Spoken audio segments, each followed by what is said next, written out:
You are listening to a free version of the Majority Report with Sam Steeder. To support this show and get another 15 minutes of daily program, go to majority.fm, please. Get your daily news fix by listening to The Daily Show with Trevor Noah, Ears Edition. It's like The Daily Show, but it's for your ears. Studies show that ears are great for listening, and who are we to deny science? Trevor Noah and the world's fakest news team tackle the biggest stories in news, politics, and pop culture. Subscribe to The Daily Show with Trevor Noah, Ears Edition, for highlights and extended interviews. Available Tuesday through Friday mornings on Apple Podcasts or wherever you get your ears on a podcast. The Majority Report with Sam Cedar. It is Tuesday, September 4th, 2018. My name is Sam Cedar. This is the 5-time award-winning Majority Report. We are broadcasting live steps from the industrially ravaged Gowanus Canal in the heartland of America, downtown Brooklyn, USA. On the program today, Brett Kavanaugh hearings begin. Democrats call for a delay, an adjournment, or whatever, on a late document dump by the Republicans. Meanwhile, John McCain's Republican replacement soon to be announced. Thank you, John McCain. Trump teeing up the firing of Jeff Sessions et al. During the lame duck session. Dems polling lead increases. Legal immigrants dropping from SNAP for fear of deportation. National prison strike continues. Prison officials now placing protesters in solitary and death row. Steve Bannon sadly booted from the New Yorker Festival. Milo Yiannopoulos sadly booted from Politicon. And some people are burning their socks because black people.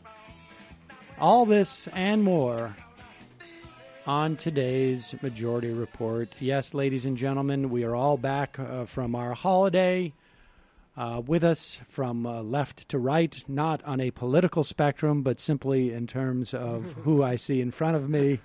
Matt, Jamie, Brendan, and Michael. Although maybe on a, who knows, on a political, it's tough to... It's possible. A lot of things change over the course of 8 days, folks. And the Brett Kavanaugh hearings have begun in earnest. What we're going to try and do today is catch up on a couple of things that we obviously missed during the break. Not much. I don't want to spend too much time on this. In fact, though, let's just briefly, let's get this John McCain thing out of the way. Do you have that tweet by Charlie Pierce? Just pull that up. So I don't think there's much confusion amongst our listeners as to what my perspective is on John McCain. I don't, well, I was going to say I don't wish death on anyone, but that's also, a lie. That's not true. I did not feel strongly about John McCain's situation one way or another. I'm not going to lie. I wasn't particularly happy about it. I wasn't necessarily saddened about it. I have a policy that if I know someone from via their public life, that's the only thing I measure them against. And I don't really care what John McCain was like as a man. I'm sure people thought maybe in his life that he was a nice man. It's possible some didn't. I don't know. Do I think he's a war hero? Sure. There was also a lot of other guys who were in prison in Vietnam who we never talk about and we don't pay homage to when they pass away. Many of them have. You've never heard their names. We certainly have never talked about it, so I don't care about that. Charlie Pierce wrote a tweet, and I do actually like Charlie Pierce, and I do care about him, and I like what he does publicly. But he had this to say: "I'm a touch sick of the lefty hot takes by which those of us who were moved to a kind of optimism by the funeral Saturday have forgotten the crimes of the Bush administration, the crime that was Vietnam." I fortunately was out of touch enough that I don't know exactly what he's referring to. And look, I have no problem with people watching an event and getting optimistic and this and that, whatever. But here's the part that I have an issue with when it comes to John McCain. So Charlie Pierce wrote, "House is on fire. Don't care who brings a hose." I got to say, I agree with that sentiment. The problem is John McCain did not bring a hose. John McCain got dressed up in the fireman's outfit, and he walked and he said, "The house is burning, and I'm totally against it. And it should stop burning." But he left the hose in the truck. He left the hose, and in fact, I would say he left the hose in the truck by A, not resigning his position and forcing a special election this November. He could have done that. He could have done that, but he didn't. He specifically chose to allow the governor of Arizona to appoint a Republican. The governor of Arizona has no option but to appoint a Republican. That Republican will act in the same way that either John McCain did, but for his one vote against repeal of the Affordable Care Act. And yes, good for him on that vote. It also saved the Republican Party because we're seeing the disassembly of the Affordable Care Act as we speak by executive actions. But had that vote taken place, the Senate probably would have been gone as easily as the House is, or one anticipates the House might go right now. Because you would have a bunch of 26-year-olds and 25-year-olds and 24-year-olds and 23-year-olds and 22-year-olds getting kicked off their health insurance. You would have stories every day of people with pre-existing conditions, of cancer, who can't get health coverage. That's what would have happened. So maybe John McCain did it because he cared about those people. Maybe he did it because he wanted to maintain the integrity of the Republican Party. Whatever. I'm happy for that vote. But let's not get carried away here. The House is not on fire because the Affordable Care Act was almost repealed. To the extent that the House is on fire when Charlie Pierce says that, it is because you have the incredible corruption of the Trump administration. You have these reactionary right-wing judges. You have a conservative movement that's out of control. And John McCain had within his ability to actually turn that hose on, and that was to resign his seat and force a special election in November. And he chose not to do that. And surely, if I'm aware of this, he must have been. And then, since we're talking about a house on fire, since we're talking about this notion of his funeral showing that people can rise above partisanship and polarization and come together, if anyone can name for me in the history of my life, going back a half a century, a more polarizing figure who was appointed, named vice president nominee than Sarah Palin, I want to hear about it. In fact, if anyone could do so in the history of the country, I imagine probably back like early 1900s, late 1800s, somebody, when we're talking around the Civil War, perhaps too. Maybe there may have been Reconstruction. Tense time. But let's just say in the past 100 years, if someone can name a more polarizing figure than Sarah Palin, who was named vice presidential nominee for more craven reasons, maybe even one less qualified to run the country than Sarah Palin. And certainly, if anybody can name a single figure out there who provided the model for Donald Trump more than Sarah Palin, I want to hear about it. So we can talk about that one decision he made on the campaign to pull that microphone away from that lunatic lady who could have said anything at that point. And even if you have problems with his phrasing, no, he's a good American. Like as if he was a Muslim, he wouldn't. It doesn't matter. That was a decent thing to do. That was dwarfed. That decision in that moment was dwarfed by the decision of elevating Sarah Palin and everything she stood for. And if, like, the amount of times I saw clips of that moment as opposed to the moment that Sarah Palin got on stage at the RNC, it's ridiculous. Because I'm sorry, there's just simply no equivalence. Because Sarah Palin went on to make a living off of saying that Barack Obama was not an American. And spawned an entire industry around that. So please, I mean, honestly, give me a break. He's also the co-producer of Meghan McCain. Yeah, I mean, I'm sorry. Look, hey, I just wanted to give a little bit. I have got to see where my pause. kids end up before I will pass judgment on that.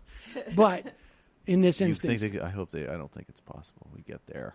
With those who knows? Yeah. Whoa. But the bottom line is, if John McCain certainly had it in his ability to turn on that fire hose, and if anybody had more responsibility for unleashing the forces that brought us Donald Trump than John McCain, I'm curious to hear about it. I mean, and I'm talking about the forces that predate when Trump got in the race. So, I don't. Well, like I say, I do wish death on some people. I mean, I was pretty happy about Ann Scalia passing away, but that was great. But in this instance, like, there is a value to holding people to account, even after they die, even when they die. Like, there is a value to that, and I definitely get the idea of taking that fire hose from anybody who's bringing a hose. But water needs to be coming out of it. And it's not just cosplay. It needs to be real. Well, and he's not just referring to McCain bringing the fire hose. I think what he's referring to is this moment between the Obamas and the Bushes where Bush hands Michelle a candy and it kind of went viral. And everyone sort of like, look at us come together and as a country sort of thing. And I feel like that just shows like people kind of want a bedtime story about all this stuff. Yeah, I mean, that's a sweet moment. Great. Somebody gave somebody a piece of candy. But you're saying something really crucial, which is that even by the metrics of like the resistance, I'll just use that term, John McCain and Jeff Flake, let's add him, right? We've said this months ago. They could say, we're not changing who we are ideologically, blah, blah, blah, but we're going to caucus with Democrats as independents till the midterms, and we're going to have investigations, and we're going to slow the business because, and they could say because of Russia, because of every Rick Wilson approved, concern and talking point. So by those metrics, it's ridiculous. The context that especially McCain with Sarah Palin set up, but frankly, all of these people set up through everything from the financial meltdown to the invasion of Iraq. And I just can't, I know that everybody has said this and I won't dwell on it, but like, my God, the guy's just endless provoking of any type of military action ever available. Right. How could that be forgotten? Well, look, yes. I mean, and look, I just, there's two different classes of criticism here, right? One is and the guy has a record. That record's going to live on, and people should examine that record. But specifically in regards to justifying it because of the moment we're in, you got to hold that guy accountable. And the part of the reason why it's not been held accountable is because Democrats have not done this either. Democrats, like literally elected Democrats should have held Paul Ryan to account. That should have been a strategy during the election. That would have stopped Donald Trump. No, you're But absolutely right. All that and more. Yeah.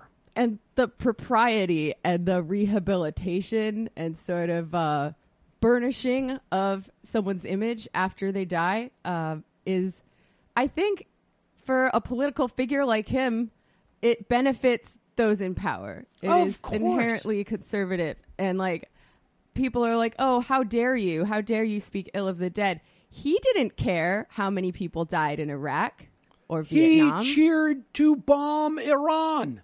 Like Bomb, literally. bomb, Yeah, bomb exactly. Iran. It was a joke to him. Well, and actually, I think So- that's something that's changed since, say, when Reagan died, and good riddance to all that. I think, I mean, all I can say is that I'm glad it happened during our vacation. Hey, support for today's show comes from Brooklyn. I have, since the last time I've read this copy, I have gotten another pair of Brooklyn sheets. Not a pair. What do you call that? Set of Brooklyn sheets, and I love them. And well, let me get to the copy first. But they give you a packet of laundry detergent. I have to admit, on the first time I got it, I did not use the laundry detergent they give you. But it's like, wash this with this detergent first time, and man, oh man, soft as a baby's bottom. Those sheets. Named the winner of the best online bedding category by Good Housekeeping, Brooklinen is the fastest growing bedding brand in the world with over 20,000 5-star reviews. Their mission, to bring 5-star hotel quality sheets to everyday life, offering luxury sheets without the luxury markup. The method, eliminate the middleman. There you go. From design to manufacturing to customer service and beyond, no middle men or women.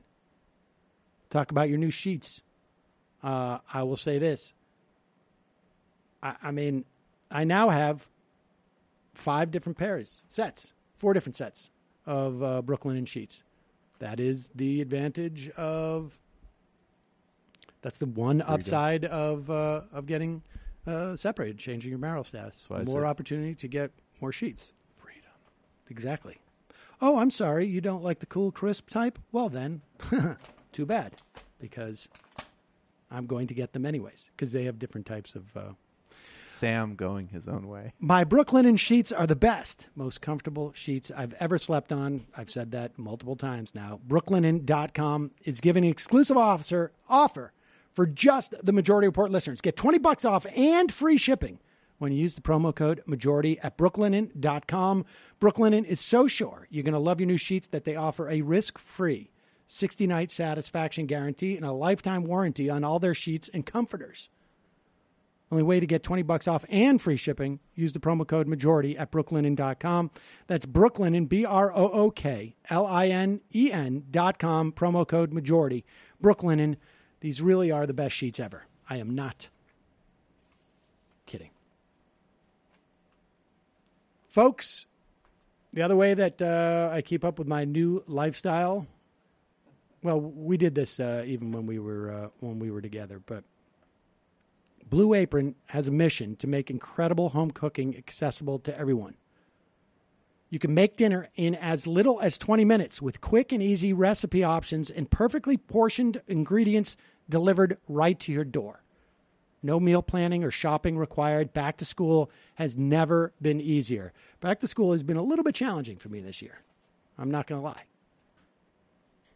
And Blue Apron is going to make it significantly easier for me to make sure that the kids don't just eat, like fish sticks and hot dogs. And this month, you can take advantage of Blue Apron's exciting September partnerships with chef-designed Bob's Burgers. What? Seriously? I'm not kidding. They have chef-designed Bob's Burgers inspired in Whole30 approved recipes. Holy cow. I didn't even realize that.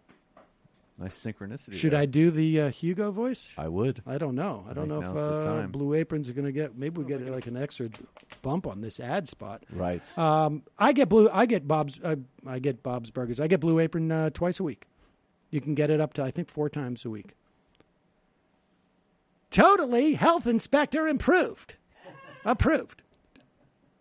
Check out this week's menu. Get your first 3 meals free at blueapron.com/majority. That's blueapron.com/majority. Get your first 3 meals free. Blue Apron, it's a better way to cook. All right, so let's get into these hearings. Today, I don't know how far into the hearings they'll get today. But the way this works is they open up with statements from all the committee chairs, or I should say members of the Judiciary Committee. Gives you a little bit of insight as to where this is going. Largely a waste of time. However, what we saw the Democrats do, and it's good. I mean, the key here, remember, is convincing folks like Manchin, McCaskill, Doug Jones, Heidkamp, and Donnelly to vote against Kavanaugh. And then to go on to deal with a Collins or Murkowski, but it is looking like their reports are that Collins had basically signed off on Kavanaugh before he was even nominated. That she gave buy-in. This is secondhand reporting. I don't know how accurate it is. I do know there's a fund that has almost $250,000 now that has been pledged to be spent against Collins in Maine if she votes for Kavanaugh. I imagine there's a lot more money coming from another direction to offset that. But here are the Democrats making their first attempt. And again, this is, I think, smart in the context of those red state senators, Democrats, because they're making a non-ideological argument, which is ultimately that we don't have enough documents on this guy. But here is the start. And this is a long clip where the Democrats try and postpone the Kavanaugh confirmation hearings. About 40,000 pages of documents were delivered to Democratic senators last night. Even Matt Leck could not read that quickly. Here's the way the committee hearing started, and you're going to hear a lot of protesters in the background as well. And there you go. Senator Chuck Grassley, let's listen in. On the nomination of Mr. Judge Chairman. Brett Kavanaugh. Mr. Chairman. To serve as Associate Justice. Mr. Chairman, I'd like to be recognized for a question before we proceed.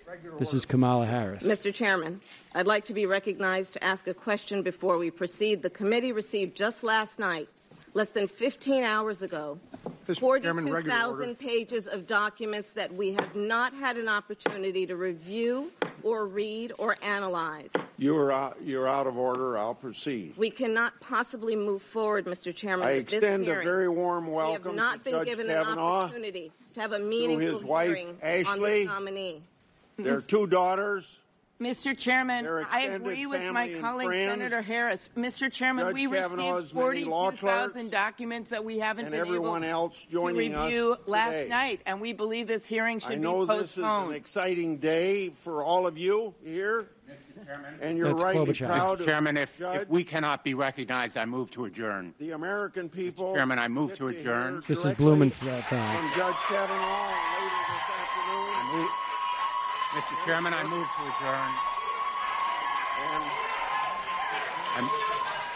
Mr. Chairman, we have been denied real access to the documents we need to advise. Mr. Chairman, regular order is called for. Which turns this hearing into a charade and a mockery of our norms. Well, and Mr. Chairman, I therefore move to adjourn this hearing. Okay. This is a mockery and a travesty of justice. This is a travesty of justice. We will not go back. Cancel Brett Kavanaugh. Adjourn the hearing. And that's protesters. Pause it. Now, you got to appreciate that Kavanaugh at this point is just like, he's just telling himself over and over again, look like a good guy, look like a good guy, look like a good guy, look like a good guy. There is no doubt in my mind that his media preparers it basically told him, like, in these situations, just repeat this mantra. Maybe it's not like look like a good guy. It's just like, say the name of your kids over and over again or something to that effect.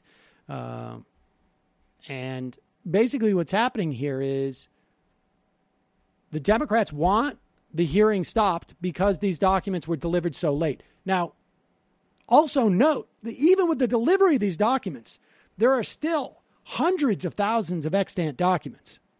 This guy was in the Bush administration for an extended period of time. None of those documents are being released.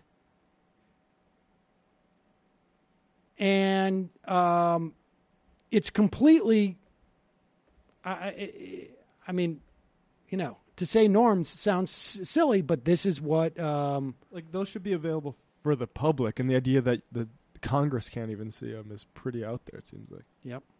All right, continue.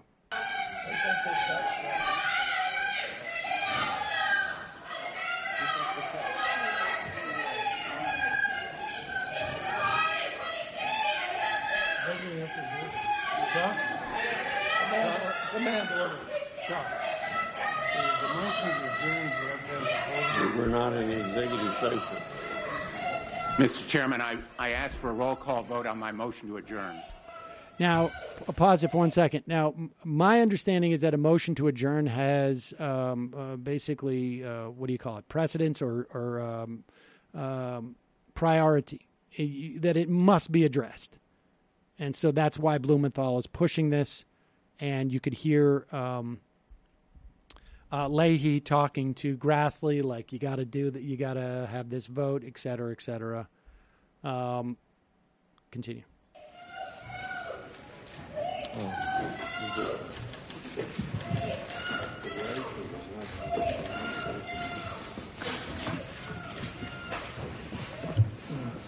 Okay. Mr. Chairman, I move to adjourn. I ask for a roll call vote. We're not in executive session. We will continue as planned. Mr. Chairman, may I be recognized, sir? Mr. Chairman, I appeal to the chair to recognize myself or one of my colleagues. You're out of order. Mr. Chairman, I appeal to be recognized on your sense of decency and integrity. Even the documents you have requested, Mr. Chairman, even the ones that you said, the limited documents you have requested, this committee has not received. And the documents we have, you, sir, have labeled committee confidential. They should be transparent. This committee, sir, is a violation of even the values I've heard you talk about time and time again, the ideals that we should have. What is the rush? What are we trying to hide by not having the documents out front? What is with the rush? What are we hiding by not letting those documents come out? Sir, this committee is a violation of the values that we as a committee have striven for, transparency. We are rushing through this process in a way that is unnecessary. And I appeal for the motion to at least be voted on. Mr. Chairman. At least let's have a vote, because when we wrote you a letter on August 24th asking to have a meeting on this issue, you denied us even the right to meet. So here we are having a meeting. Let's at least debate this issue. Let's at least call this for a vote. I appeal to your sense of fairness and decency, your commitments that you've made to transparency. This violates what you have even said and called for, sir. You've called for even your low standard, you yourself, Chuck. Limited documents. We thought there should be more. We have not received the documents that you have even called for. So, sir, based upon your own principles, your own values, I call for at least to have a debate or a vote on these issues and not for us to rush through this process. Pause it. Now, what you could hear a tapping throughout that is Chuck Grassley slowly banging his gavel. Blood is, from a stone, darling. There's, look, this is theater to a large extent, but to a large extent, that's what hearings are. And they're competitive theater. It's like theater sports, but sometimes not as funny, although I've seen some pretty bad theater sports performances as well. All right, continue. Mr. Chairman. Mr. Chairman, I've heard calls for regular order. I'd like to respond to Senator Booker. Senator Booker, I think that I respect very much a lot of things you do, but you spoke about my decency and You spoke about my decency and integrity, and I think you are taking advantage of my decency and integrity. So. What? Oh, don't worry about it. Don't worry about it. Nobody could do such a thing. It's okay. Now, does this go on? Do we have more? Okay. Because what you're watching at the very least is a half a dozen or so of the Democrats on the judiciary, and I think there's 9 total. And Hirono comes up next. Maybe there's 10 total. You're watching them work in coordination at least. Dianne Feinstein came and sort of put a little bit of damper on things. Which, if I was Kevin DeLeon right now, I would be talking about. My entire comms team would be putting out, what is Dianne Feinstein doing? And at the very least, you're seeing them in a coordinated effort to convince those red state Democrats that the procedure is messed up, right? Because that's the only way they're going to stop this process, is to make it on procedural grounds as opposed to ideological grounds. And so at least there is some effort being made here. I don't know that there's much that can happen because of the Moon and Lake Michigan principle. None of this is real, and you're all imagining it. But you're cowards. Right. But this is the reality of where we're at this point. Then we see Dick Durbin at these Kavanaugh hearings. Again, this is all from basically the opening. Once things start moving, Dick Durbin then chimes in with another element, right? We've heard from members of the committee who are complaining about the lack of documents, complaining about the delivery of the documents. I mean, the idea that you'll get 40,000 documents delivered 12 hours before the hearing seems rather transparently an attempt to say, we delivered the documents.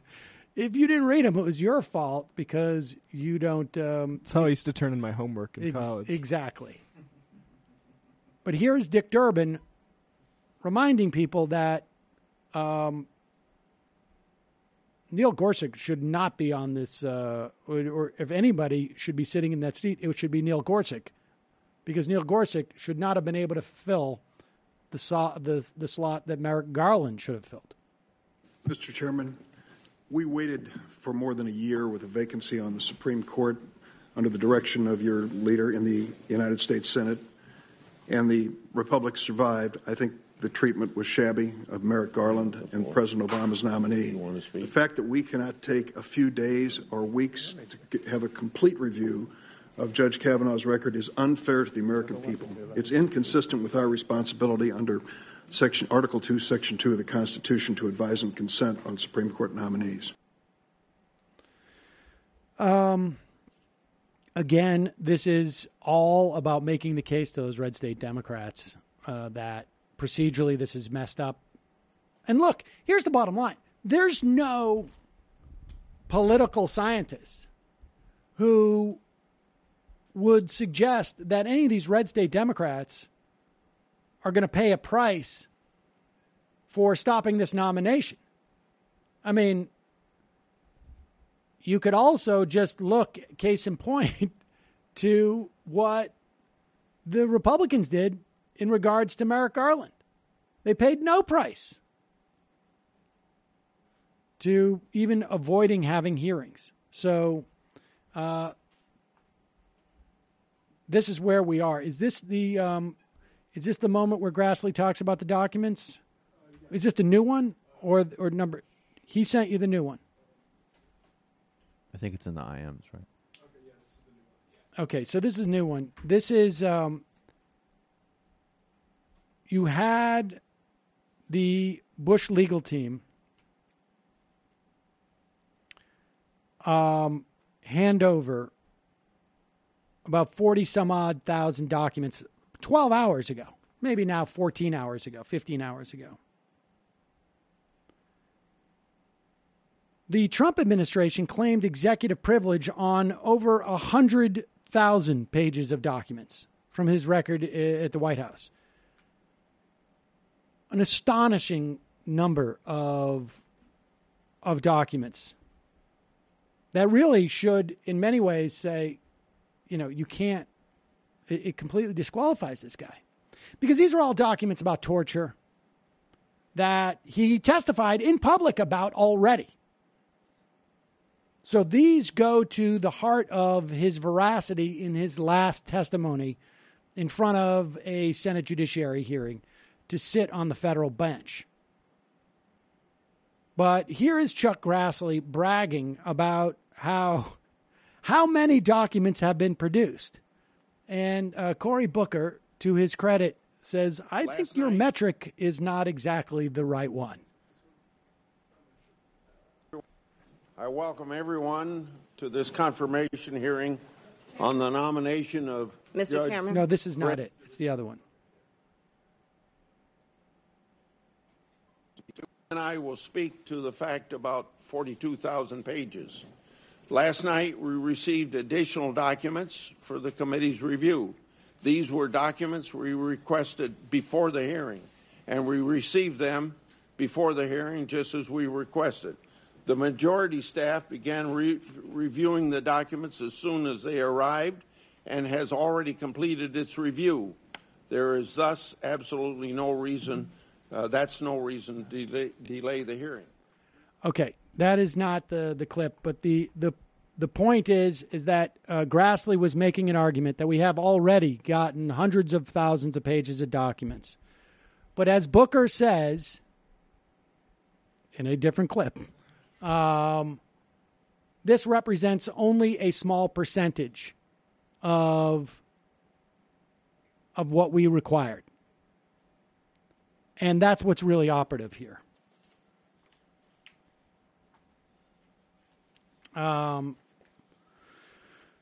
We will see what happens with the questioning. We will see if there is anything in those 42,000 pages. I would imagine, hopefully, that there are teams of lawyers looking at this stuff as quickly as they can. This is when you basically, hopefully, have access to outside lawyers that can come in. But this is what you need big firms for, where they have a sea of guys who are capable of doing this kind of work. Is this making you think a little bit about the way the Democrats handled the whole Merrick Garland thing? Well, I don't know what the Democrats could have done differently. I think Barack Obama should have nominated, after Merrick Garland was clearly not going to get a hearing, Barack Obama should have pulled his nomination and it should have nominated a series of people to make the Republicans deny each one of them a vote. I would have nominated, there was a couple of nominees that were suggested at the time. I can't recall who they were, but I would have nominated an African-American woman, and I would have nominated perhaps an Asian-American, and I would have basically gone through every voting bloc that supports Democratic voters, electeds, and I would have made the Republicans deny each one of them a hearing. That's what I would have done. But the Democrats, there was really nothing else that they could do. What about the recess appointment idea, right? The recess appointment idea was not possible because there was no resource. The court struck it down. And so there was no opportunity to do anything at that point. I don't think they did enough politically, but the problem is the left doesn't pay enough of attention. And I'm not talking about the Democrats per se. The left, broadly speaking, does not think the Supreme Court matters. And, yeah, there you have it. I mean, I'm paying attention now, so. Right. I understand. But we needed, years ago, the left to pay more attention to the importance of the federal judiciary. Well, right as of now, Donald Trump, 1 in 7 of circuit judges who do most of the rulings, circuit courts, right? Because most stuff doesn't make it to the Supreme Court. 1 in 7, think about this, after 2 years of the Trump administration, are populated by Trump nominees. There were two reasons. I mean, I don't know, whatever, relitigating. But from a left perspective, it was like the courts, number one, and the Iran deal. You didn't really need anything else. You didn't need anything else. No. That was it. The whole conversation and all of the melodrama and all of the wasted time could have been ended if people could have understood the concepts of Supreme Court and federal courts, and he can unilaterally destroy the best diplomatic breakthrough we've had in really like modern politics. And last week, while we were on vacation, there was a deal struck to, en masse, confirm 15 of these judges. 15 nominees. These are lifetime federal court seats. McConnell had lined up votes for all the district court nominees last week. Normally, Senate rules require up to 30 hours of waiting time for each nominee. Democrats typically take advantage of this, right? It delays action on confirming the judges. It ties up the Senate. They can't do as much work. Chuck Schumer cut a deal with McConnell on Tuesday of last week to bypass the wait times and let them all get through. This is a classic quid pro nihil, where you give something and get nothing. That's what this deal is. Incidentally, I will tell you, super easy to make deals if the deal is, I'm going to give you what you want, and then you're going to get what you want. Very easy to make that type of deal. The theory is that Democrats could get back to campaigning and focusing on winning re-election in November. Senate is now out of session until Tuesday of this week. So that was to give Democrats more time to campaign. Now, theoretically, right, Republicans wouldn't have had time to campaign either. There are more Democrats up for re-election. But this is just absurd. It's just absurd. Now, with that said, any single Democrat or non-Democrat, Bernie Sanders, could have said, okay, I'm not going to provide unanimous consent and stop this deal. So I don't know. I haven't read anything that gives a clear indication of how this went down or why, but it is what it is. I don't know that it would have slowed impacted the Kavanaugh hearings at all, but we just have a failure up and down the line from both like bottom up and top down failure to activate around these issues. Well, a quick counterpoint to what you said before about Merrick Garland. I think the Democrats perhaps should also be listening to the left a little more on some of this stuff. Like the Republicans always pander to the base, which is not centrist, but fairly far to the right. When they, like, Trump promised to overturn Roe versus Wade, and Obama starts his compromises in the middle. He nominates a centrist. And who would you have preferred Barack Obama to have nominated? No, wait a second. But here's the point. You don't have a name.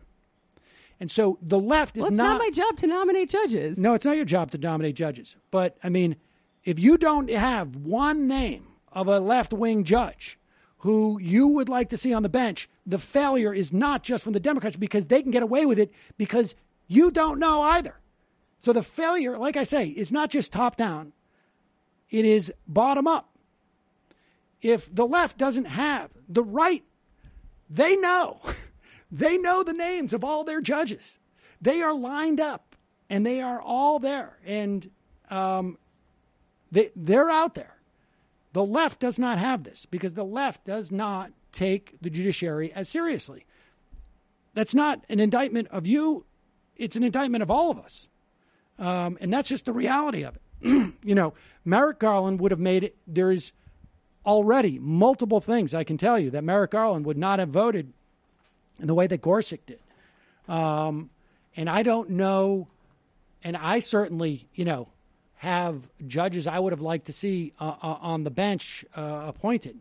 When Goodwin Liu was brought in front of for a federal judiciary, there was no great outcry from anyone in the left that this guy was getting hammered and denied. So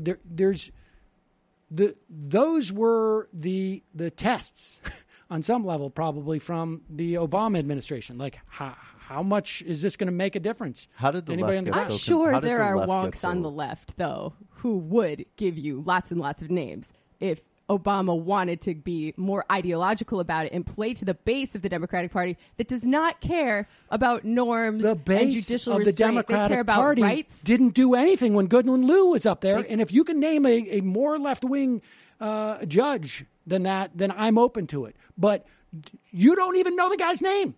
So it didn't play to the base. It doesn't make a difference to the base. That's my point. I think it would if they made that their strategy, though, don't you think? Like, they care about human rights. They care about abortion. They care about unions. They don't care about most of the centrist shit that Obama was selling it on. I guess. But Merrick Garland would not have voted with the majority in Janus.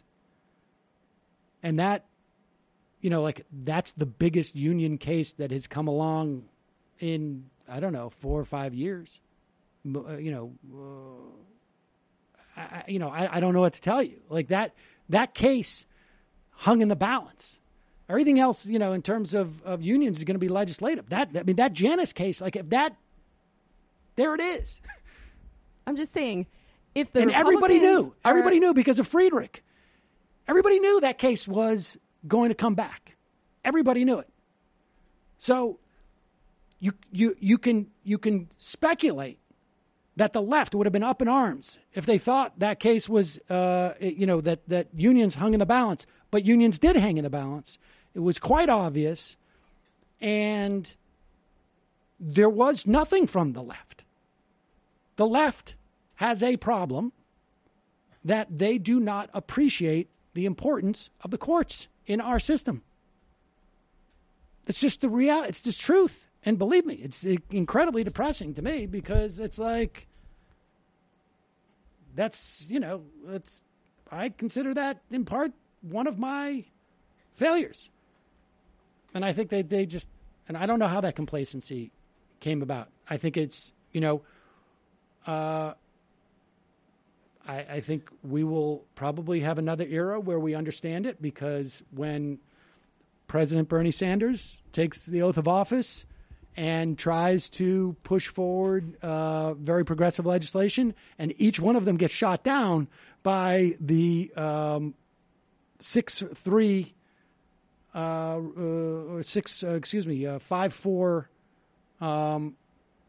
conservative Supreme Court, maybe 6-3 by the time we get to President Sanders, then I think the left will begin to reawaken to the importance of the courts. I'm just saying, if it's your goal to have a judge that's as progressive as possible, wouldn't you want to overshoot the mark a little bit, and then maybe who you end up with is Merrick Garland? I don't think that was Barack Obama's goal. I think Barack Obama wanted a center-left, more center than left, but center-left judge to replace Scalia. I think that is the nature of Barack Obama. Yeah, that's extremely cautious. Also a problem, but I totally agree. Your point is well taken. I mean, I will. But there is no. But the fact that Barack Obama is a centrist is not proof that putting up a Goodwin Liu, like he did earlier in his term for a federal judiciary, is going to get the left to even blink.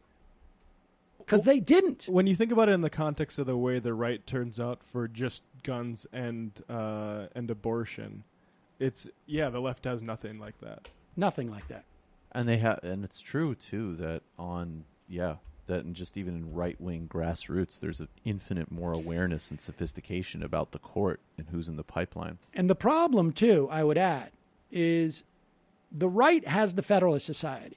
The left was hoping that the American Constitution Society would be it. But what ended up happening is that nobody came to the defense of the Goodwin-Lewis who were coming through that process. And then that became a liability that you were associated with the ACS as a nominee. I mean, it's a problem. It's a real problem.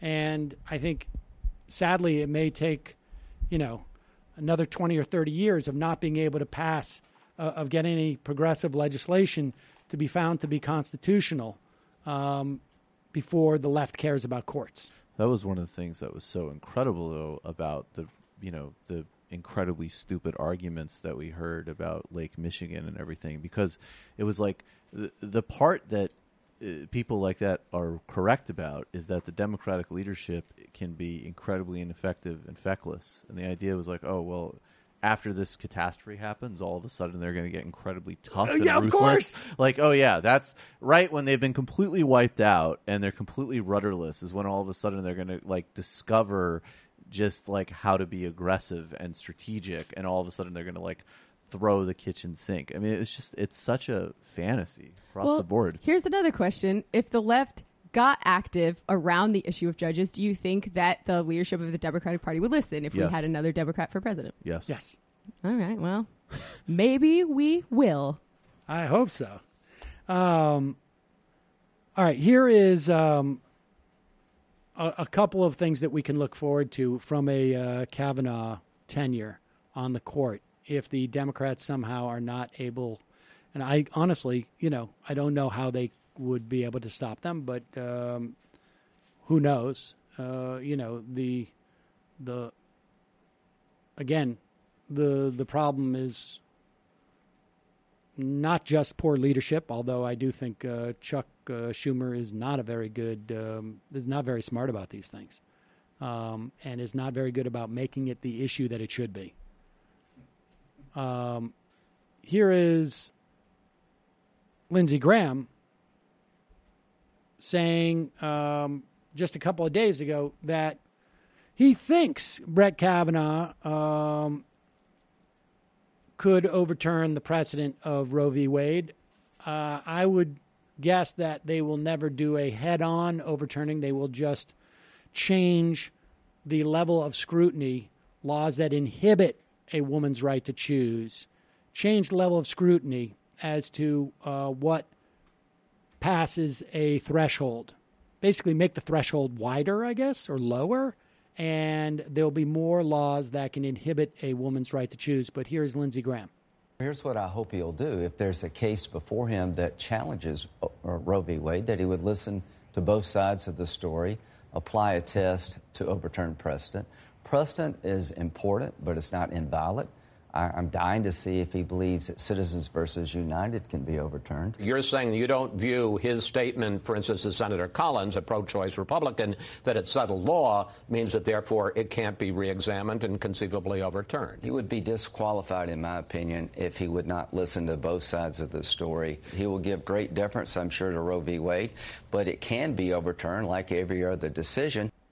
So there he is. I mean, there's on two different, I think, shows, CNN and Fox, making the same argument. And this is probably in anticipation of giving Kavanaugh some breathing room, right? I mean, this is Lindsey Graham either reiterating in public what he's had conversations with Kavanaugh in private, or also offering essentially talking points that it would be disqualifying not to consider the overturning of any precedent at any time.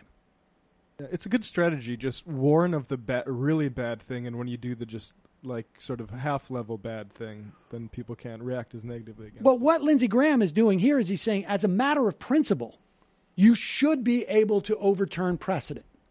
So if Kavanaugh says, he's basically saying, I'm throwing down the gauntlet and jiu-jitsuing any attempt to get anybody to force Kavanaugh to vow not to overturn precedent, so that he can say, actually, I would never make that vow about anything, because, and that's why Lindsey Graham brings up Citizen United, because that's not appropriate for a judge to do.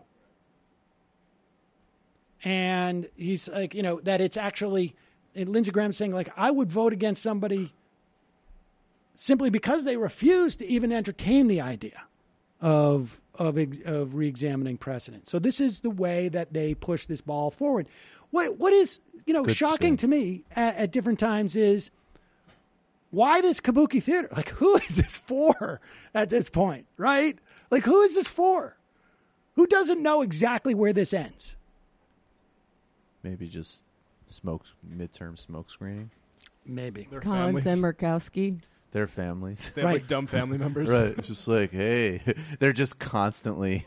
It is to give Collins and Murkowski, you're right, to give them a talking point when they go back home. Like Lindsey Graham said, I mean, you can't say to a judge, don't re-examine precedent, because there's a lot of precedents. I'd like them to And by the way, it re-examine. could be any precedent. Citizen United. Maybe we got to look maybe into the Janus yes, case. I mean, all of these things, they float that as that's the theory. Here is Brett Kavanaugh back in 1998, fresh off of his investigation and leaking of aspects of that investigation of Bill Clinton, president of the United States during the 90s, you'll recall. Here is Kavanaugh, at this point, a former Whitewater, a former investigator of the Whitewater Independent Council, which ultimately you found nothing out of Whitewater. In fact, they got the president impeached upon a crime that happened 2 years after the start of the investigation into Whitewater. Now, is this Arthur Miller? Is this one of those roundtables they used to do? Because I used to watch these all the time. But here it is. Well, I think that last comment raises the question whether the president is subject to criminal indictment at all, which is a question that has been a lurking constitutional issue for a long time, and which at some point here should be resolved so that we can determine whether the Congress or an independent counsel should investigate the president when his conduct is at issue.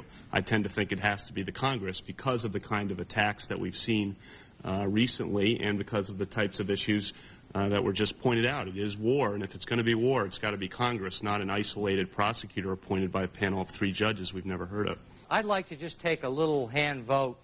How many of you believe, as a matter of law, that a sitting president cannot be indicted during the term of office? Just raise it up. 1, 2, 3, 4, 5, 6, 7, 8, 9. Yeah, they all raised their hand. That is, I don't think, a terribly uncontroversial position that, relatively speaking, in terms of the ability of a president to be indicted as a sitting president, the one that you need Congress to investigate exclusively, a president seems a little bit dubious and certainly problematic if Brett Kavanaugh is going to be sitting on a case that involves the president. All right, we're going to take a quick break, head into the fun half of the program. We've got clips from Tucker Carlson. We've got folks are burning their Nike sneakers and cutting off the logos of their Nike socks.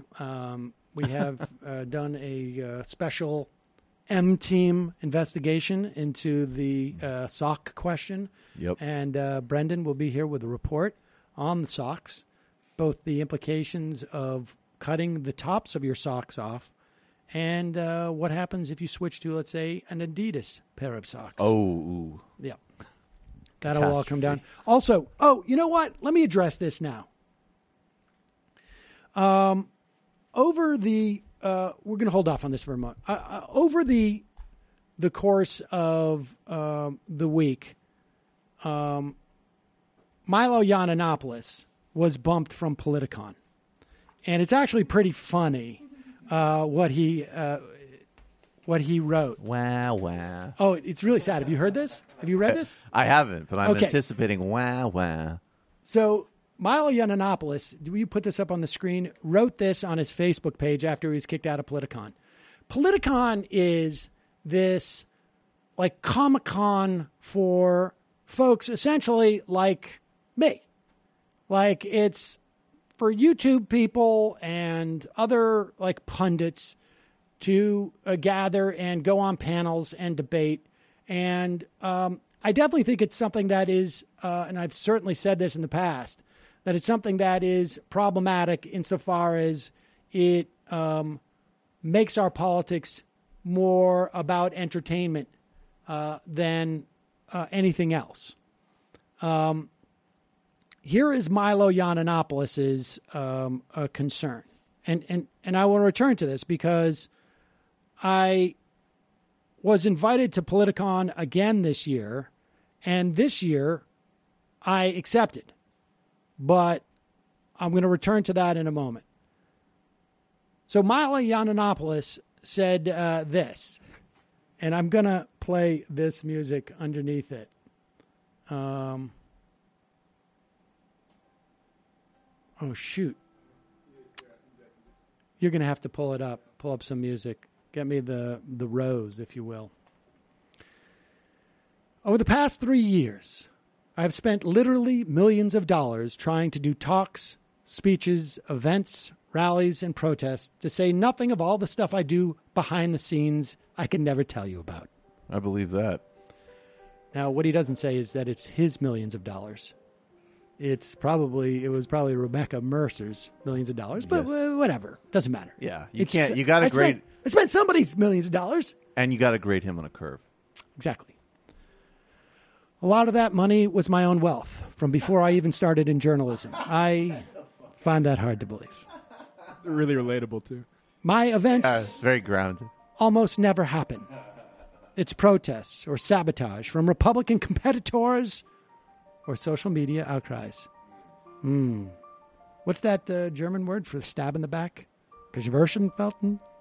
Sure. Yeah. I'm feeling some schadenfreude. Every time it costs me tens or hundreds of thousands of dollars. I got to tell you, I don't know why they say Republicans are good at business, but if you're going to lay out hundreds of thousands of dollars for a speaking engagement, you might want to reconsider the way you're running your business. And when I get dumped from conferences, all caps, barely anyone makes a sound about it. Not my fellow conservative media figures, and not even, in many cases, you guys. When was the last time any of you protested in the street at the treatment meted out to me or Pamela Geller or Mike Cernovich or Alex Jones? I have repeatedly put myself in harm's way in service of American values. My annual security bill amounts to hundreds of thousands of dollars. Shout out to Antifa.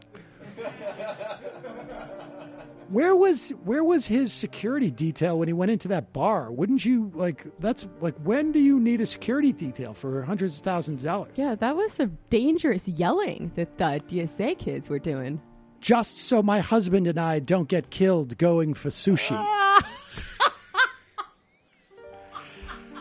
I have to make that money somehow just to stay afloat, and that doesn't scratch the surface of the staff costs, insurance, your insane American taxes. Like, what country did this dude come from that our taxes seem insane? Are taxes lower in Great Britain? Greece, or where is he? I don't know. I don't care. I've fought bitterly and endlessly for freedom in a country I don't even belong to. Well, then get out! Yeah. Leave. Immigrant. Stop criticizing our tax system. You're not an American. God. Not for my benefit, but for yours. I've been betrayed and abandoned by everyone who ever called themselves my friend. The melodrama is very authentic. Small handful of notable exceptions. Sorry. I was a significant factor in Donald Trump getting elected, for which I have received 0 credit. I almost single-handedly ignited the current debate about free speech on campus, and in caps, no one has ever matched my ability to draw attention to these issues. For my trouble, I have lost everything standing up for truth in America. Spent all my savings, destroyed all my friendships, and ruined my whole life. At some point, you realize it's occasionally better to spend the money on crabs and cocktails. Yes. Right. So that should be an early recognition, dude. If anyone has a problem with that, then frankly, they can go F themselves. It's the first thing I don't have a problem with, dude. All I ever read here is criticism and ingratitude. You guys have no idea what I've sacrificed for you. And you think just because I drown my sorrows with a few expensive bottles of wine, you're justified in calling me lazy and self-involved? Well, things have turned dark. I don't advertise my selflessness because I'm not a victim, despite everything I have written above. Please disregard above into making that assessment. But for the love of God, show some recognition of what your frontline warriors have accomplished on The your tier 1 operator behalf. is Milo. He's looking distinctly tier 2 right now, buddy. You entitled fucking babies. All caps, you will keep losing until you support those of us out there on the front lines while you tweet and Facebook from your living rooms. That's an interesting choice there, because I would have thought it would have ended from your parents' basement. But he stayed at living rooms, perhaps in an attempt to not entirely alienate the base that he feels so hurt by. I remember a time when Milo clearly hated the fact that the only reason he was successful was because a bunch of like creepy college kids liked him. And now he's tumbling so far that he resents that those very same losers won't show up for him. That's right. Sad. Long Sad. gone are the days where you would print out like and take Twitter pictures of his like $10,000 dinner bills. Remember when people were worried that getting his book canceled was going to make him a martyr? Right. Well, I mean, to a certain extent, the thing that brought him down was the pedophilia stuff, right? I mean, so it's hard to sort of disaggregate exactly what, but there is some data out there that shows that like Alex Jones, when he's deplatformed, it hurts. Now, here's the thing about Politicon. So I want to talk to folks and give my thinking. And I mean, I'm open to not going, but I've thought about this as to the value of it. And, you know, like I say, in years past, I have not answered, not even responded to emails about this. But largely speaking, largely because of what's going on in YouTube and my feelings that we on the left are highly uncompetitive. We are just simply not even there. We're not there in any type of meaningful way. Obviously, Young Turks have a large presence. We have a decent sized presence. You know, Kyle Kalinski's show is quite big, and Pacman's show, but this is nothing compared to what's out there for young teens, young girls, young boys, 17-year-olds, 18-year-olds, 22-year-olds, 25-year-olds. I mean, they're just inundated. And on some level, I keep saying that the left has to engage on this platform across the board. Not just the left, but even the center left has to engage on these platforms. And so the question is don't go to Politicon and just ignore it, and it's not going to go away. It's going to grow. It's going to be, provide for them the value that a CPAC does on some level. And then the question for me is, well, what can I actually achieve there? And what can I actually achieve there? And, they wanted me to debate Milo, and I said, no. Who cares about him? The guy is over. And that was, initially. I'm not going to say who I asked to debate because I don't want to prevent that from happening. in any way, but my feeling is that there may be an opportunity for me to go and debate people that I don't have the opportunity to debate in any other forum. And if I can debate them there and discredit them, because these debates, obviously, they get put online. And so a lot of people see them. A lot of people who haven't, who are not in attendance at the conference, which I think is largely right-leaning. And so I am fairly confident that I can debate one of these people and inhibit their trajectory in some fashion. They should play that bed some Rocky music under it before you come out. Right. That sound really, I like the momentum.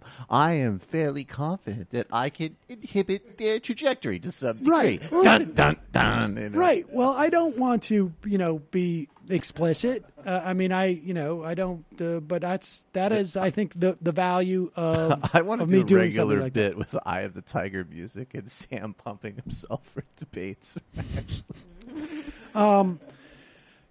The libertarians, we don't hear from them very much. They don't call into the show. I don't think, I think the movement itself has stagnated. I don't think that is I think that's a function of what's going on in the broader political universe. But I like to think that at least online, that in some way, the debates that we've had here have at least preoccupied them. We've had callers call in, say that they have turned away from libertarianism after, listening to this show and watching some of those videos. So I think there's value there. Most of them are anarcho-socialists or Nazis now, right? One or the other. Right, exactly. And but I am open to counter arguments. And so if you have one, obviously call in or tweet at me with them, because, there's arguments out there that we shouldn't participate in these things. But, if I had the ability to deplatform someone by not participating, I would do that, but I don't. I'm not going to be deplatforming any of these people if I don't go. And I don't think that I am in a position where I am, pulling someone out of obscurity and raising them up. I have a notion of where I am in the pecking order of these things. And for the most part, anybody I would debate, I would imagine, has a bigger audience than I do. And so that's what goes into my calculation. But again, I am open to any other. It's fucking you and Lula, dude. Just pure courage. Well, I'm just playing. It's great. You should go and you should take one of these, whatever moron they put up against you. You'll take them down a notch. Slow the trajectory. Excuse me. Slightly inhibit their trajectory in a modest way that perhaps might be effective in the. If you can put a mark on their social blade stats. Yeah, that would be nice. That would be beautiful. Actually, that's actually a very concrete metric. I articulated a different way around the office, but we'll discuss it. We'll discuss that at a later time. Nice. Folks, just a reminder: it is your support that makes the show possible. I hope folks like the vacation. I got a lot of talk about the mesmerism stuff. That was really interesting. Your support helps us maintain the show every day. You can become a member by going to jointhemajority.report.com. Also, justcoffee.coop, fair trade, coffee, tea, and chocolate. Use the coupon code MAJORITY. Get 10% off your blend. You can also get the Majority Report blend. They are our oldest, most dearest sponsors of this program. Also, tonight is Tuesday, which means, unless I'm mistaken, that the Michael Brooks Show happens tonight. Is that right, Michael? We are back from vacation. And we are going to be covering, we're going to have a take that connects the John McCain funeral and the failing Emmanuel Macron government in France. Ken Klippenstein, who's an investigative journalist for TYT and the Daily Beast, is going to be on as a guest. He has some new reporting showing even deeper links with the U.S. support of what Saudi is doing in Yemen and a bunch of other stuff. We're live at 7. And this last illicit history we did was unlocked, and it was on the Turkish and U.S. potential global economic meltdown because of a pissing contest between Trump and Erdogan that starts with Mike Pence putting out an ominous music video threatening Turkey because a pastor's been arrested there. This is the type of thing that could literally melt down the economy, and but gives you a good kind of primer of what's happening in Turkey. And Jamie, back from vacation, the Antifada. Hell yeah. So we were in Fire Island this past week, swimming and eating and drinking and psychonauting or whatever. But we did manage. Wait, what was the last one? You don't know what that is? Psychonauting? Never mind. We took a little walk down the hallways of Always. It was great. What it does is it slightly inhibits. Psychonauting. It sort of slightly inhibits the trajectory of your ego. I understand what you're saying. Indeed. So, but anyway, we had a lot of requests. We did a survey, and people were into yes, exactly. People were into the idea of some standalone episodes by individual ones of us. So Sean dropped a hot solo track about historical materialism, because we talk about it a lot, but we don't really explain it. It's very funny. I heard him recording it while I was cleaning the beach house yesterday. And I did an interview with my friend Nora Singh from the band Hit Bargain. We talk about situationism, radical feminism, punk rock. It's great. And then Andy. Situationism. Yeah. That sounds like bad. Guy Debord and Latrice. Indeed. She's carrying it forward into the 21st century. She would enjoy a bad situationist. Maybe. Has she seen it? She didn't like it? I don't know if she knows about it. I'll send it to her. She would get the references. Oh, definitely. And then Andy did an interview with some anarchist activists about the national prison strike. So, coming up, folks. All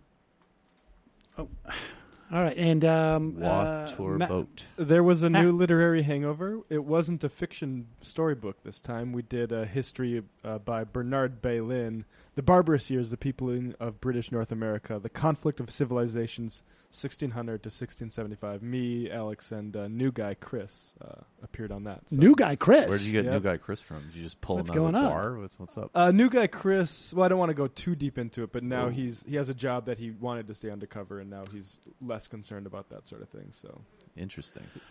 Also, just been announced that former U.S. Senator John Kyle will be McCain's successor in the U.S. Senate. He was the guy who was tapped to guide Brett Kavanaugh through the Senate, and he was addressed all over the place. So, as he was introduced to all the different senators, and so there you go, John McCain. Thank you so much for bringing that fire hose that apparently had no water in it. And, in fact, was not even hooked up to a hydrant. Just more gasoline. It was just, exactly. All right, quick break. Head into the fun half.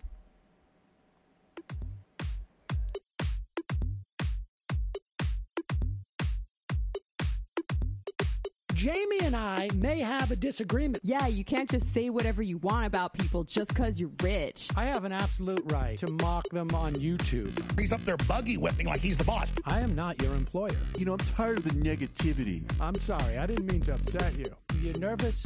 You're a little bit upset. You're riled up. Yeah, maybe you should rethink your defense of that, you fucking idiots. We're just going to get rid of you. All right. But dude.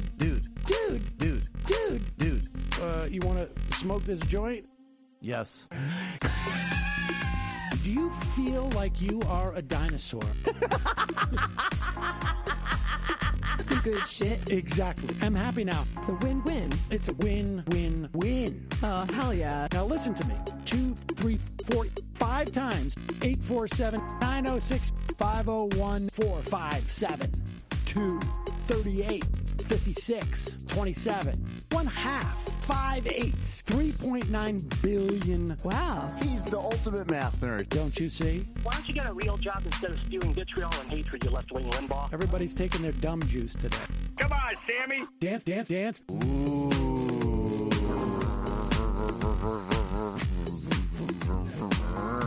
Rand Paul. I had my first post-coital scene with a woman. I'm hoping to add more moves to my repertoire. All I have is the dip and the swirl. Fine, we can double dip. Yes, this is a perfect moment. No.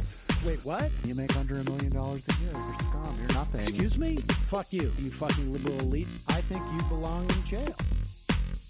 Thank you for saying that, Sam. You're a horrible, despicable person. All right, gonna take a quick break. I want to take a moment to talk to some of the libertarians out there. Take whatever vehicle you want to drive to the library. What you're talking about is jibber jabber. Classic. I'm feeling more chill already. Good. Donald Trump can kiss all of our asses. Hey, Sam. Hey, Andy. You guys ready to do some evil? Hitler was such an idiot. That guy might be a Nazi. Agree. No. Death to America. Do. Yes. Wow. Wow, that's weird. No way! Unbelievable. This guy's got a really good hook. Throw our hands up. Ooh. Wow. But Sam, I gotta get off. No worries. Let's. I want to just flesh this out a little bit. I mean, look, it's a free speech issue. If you don't like me... Hey, shut up! Thank you for calling into the Majority Report. Sam will be with you shortly.